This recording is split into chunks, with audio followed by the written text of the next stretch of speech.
Hey everybody, Steve Sefcik from Should Have Been Engineering. Kind of a little impromptu video I put together here today. I'm not really sure if I want to name it Carbs, the Great Compromise, or if I want to name it Carbs and Reasonable Expectations, because I think what happens is a lot of people really don't know how carburetors work, and they have expectations of them that are kind of unrealistic. And I want to put that in context of maybe some of our ages and our driving experiences, that kind of thing. So, the first thing that I want to say is that virtually all of us are driving fuel-injected vehicles in our cars. And we're used to that, and if you started driving probably by the early 1980s, probably everything you've owned has been fuel-injected. Well, the thing with fuel injection is it has a very complex method of being able to control the fuel air-fuel ratios, fuel densities based on air temperature that carburetors don't have any ability to do, okay, or they have a very limited ability to do. And certainly carburation doesn't have any electronic ability to do these things, nothing where we have sensors and that kind of thing. Actually, a little side note, automotive did do that. Late 70s, some very early 80s stuff where they tried to stick a lot of electronics on carburetors, and you know what, it was a massive failure, and then everything just went to fuel injection. So let me explain a couple of things here about fuel injection and carburation.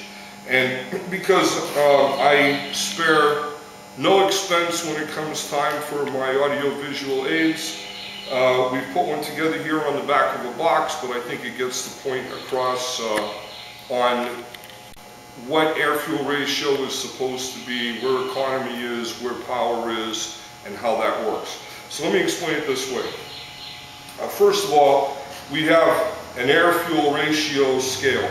Now what that means is you're going to have, let's say, 13 parts air, 1 part fuel on this scale, okay? And as you go up the scale, you become what we call leaner. And as you go down the scale, you become what we call richer, okay? Now, as far as the way engines operate, when an engine is trying to operate for best fuel economy, it's going to be operating up in this area in here. If you notice, I have a 14.7 of one line. That's basically considered to be optimum. That's called stoichiometric. And that's basically considered to be optimum. Now this would be, let's say, under cruise and trying to get the best fuel economy. This is not the best for acceleration. When you want the best acceleration, you're going to be down into this area here. 12.8 is basically considered a best acceleration air-fuel ratio. So you can see there's basically about 2 points difference, 12.8 to 14.7 difference between what's considered kind of an ideal power and what's considered ideal fuel economy. Now when you go to the opposite ends of the scale, if you come up here and you start getting up into 16, 17, 18, 19 air-fuel ratio, you're going to go into misfire. Now, so a lot of people will think that when you try to lean out an air-fuel mixture that, wow, the leaner I go, the better my fuel economy is going to get because the less fuel I'm introducing. Well, once you get past maybe 15 and a half, that kind of starts almost working backwards, because you'll get into a place where you've put some fuel in the air, but not enough fuel to ignite, and when the fuel won't ignite, you ultimately have a misfire. On the opposite end, if you start going down and get down below 11 to 1, 10 to 1, that kind of thing, same thing down there, you're going to have misfires or you're going to have unburned fuel, so obviously that's going to affect your fuel economy, putting way more in than what you can actually fire, so it just wastes it. In both of those extremes, your fuel economy is going to suffer. So what today's fuel injection does, it has what's called closed loop. And when the fuel injection goes into closed loop, it means that the oxygen sensors are sending information back to the fuel injection computer, and then that trims the amount of fuel that's going to the injectors, or the pulses that go to the injectors, and the injectors send an exact amount of fuel based on what the air-fuel ratio is. What the oxygen sensors will always try to do is get you in this 14.7 area, okay?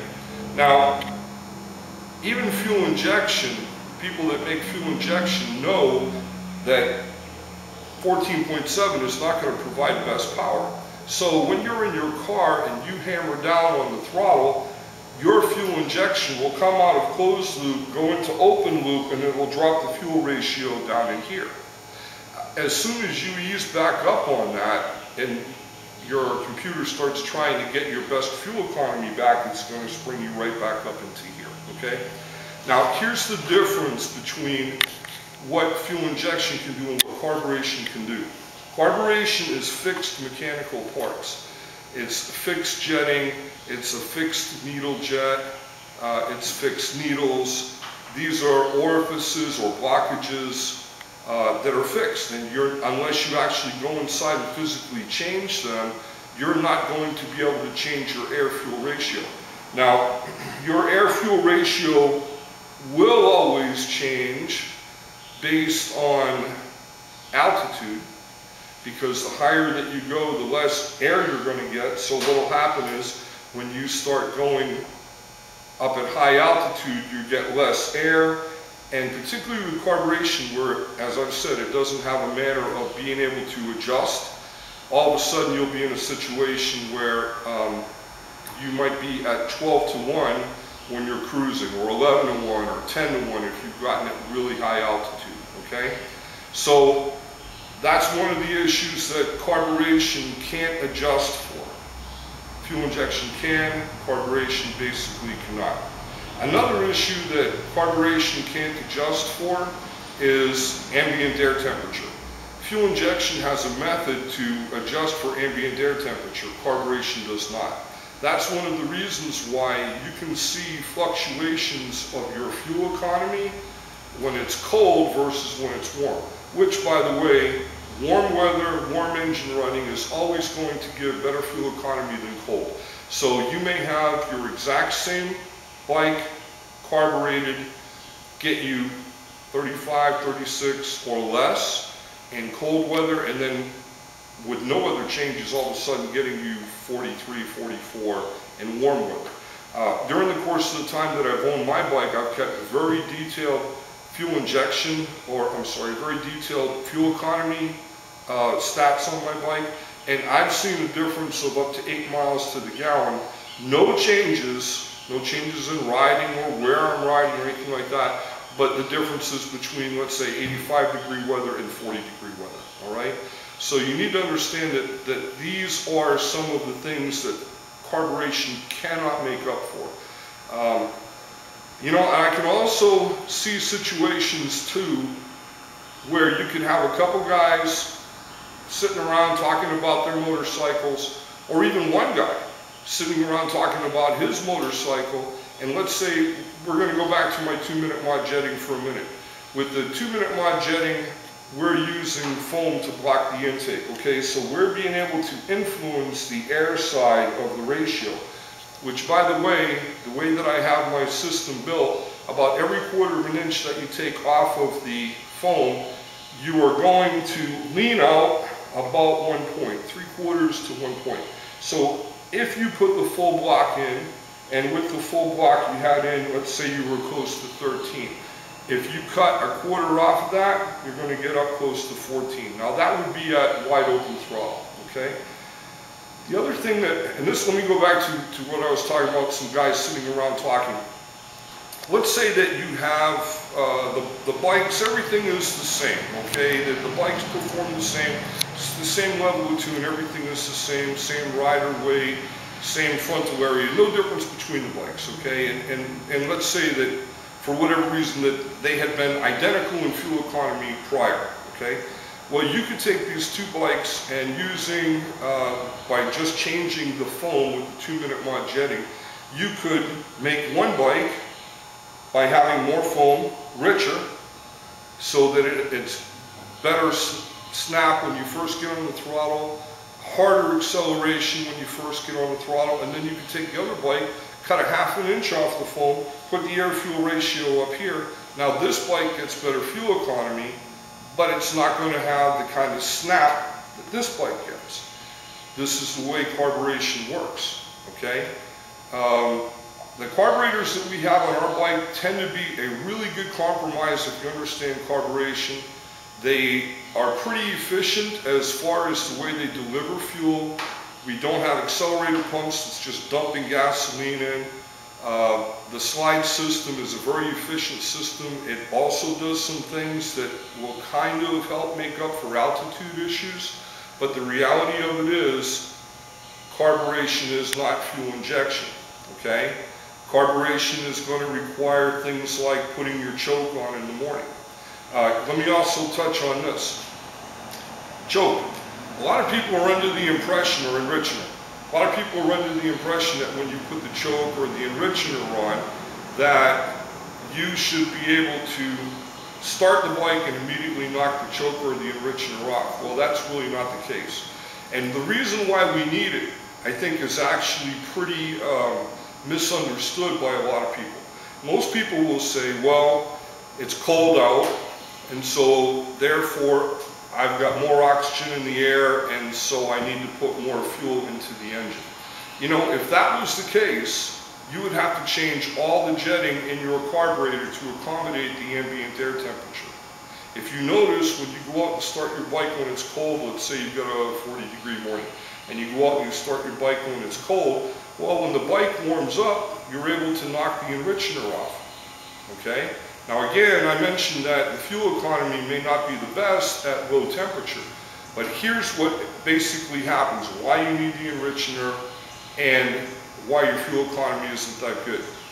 Gasoline has to atomize. It has to basically spray into the air. And the more that you've exposed the gasoline molecules to the oxygen molecules, the better chance you have of igniting it. If you were to pour some gasoline on the table here and light it, you'd have, you know, very little surface area, and then the only oxygen surface area is what's available to it right there. So you would have a flame, okay? But if we took a spray bottle of gasoline and sprayed it and ignited it, it would go boom! And the reason for that is you have a whole lot of molecules of gasoline exposed to a whole lot of molecules of air. That's what we have to have in order to have efficiency. When your engine is cold, the gasoline is dense, the gasoline does not want to spray and disperse, the cold air does not want to hold the gasoline, all the molecules are compressed, and then also the sides of your ports, your combustion chamber, your piston, everything is cold. Now, typically what happens when an engine warms up is that heat is being transferred into the port and transferred into the combustion chamber and the piston, and so all these things are going to help keep the gasoline in more of a vapor state, which obviously is going to fire easier. If it fires easier, you're going to pull more power out of it. If you have a very cold bike, a cold engine, and mechanically it's cold, the air is cold, you're going to have to put extra gasoline in because you're going to actually waste gasoline. You're only going to ignite a percentage of that, and it'll be a lower percentage than what you would ignite when things are working optimally. Now, fuel injection has a way of making up for that. It's still richening the mixture, but it actually controls the air a little bit better so that you're not having that high revving that's necessary with carburation. So really, you know, the kind of the point that I'm trying to get to with all this is that a lot of people are going to look at carburation and expect from carburation what fuel injection gives them on an everyday basis with their car. And they don't understand why they don't get the consistency in fuel economy with their Concours. They think that it should be more consistent. They see that in their everyday automobile. But you have to understand that carburation is a compromise. In this case, I think it's a great compromise. I think the CV carbs that are on our bikes, again, as I mentioned already, I think that they're really, I think they do a very good job as far as carburation. But they are not fuel injection, and they never will be fuel injection. You're always going to have times where fuel injection would have been superior to carburation, and that's the reason why the C14 is fuel injected. So, you know, time marches on. The C10 is old technology.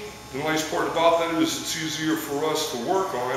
The bad part about it is sometimes it may not always meet the expectations and hopes that you have. This kind of makes a little bit of sense to you, the differences between carburation and fuel injection, and that you can have reasonable expectations from your bike.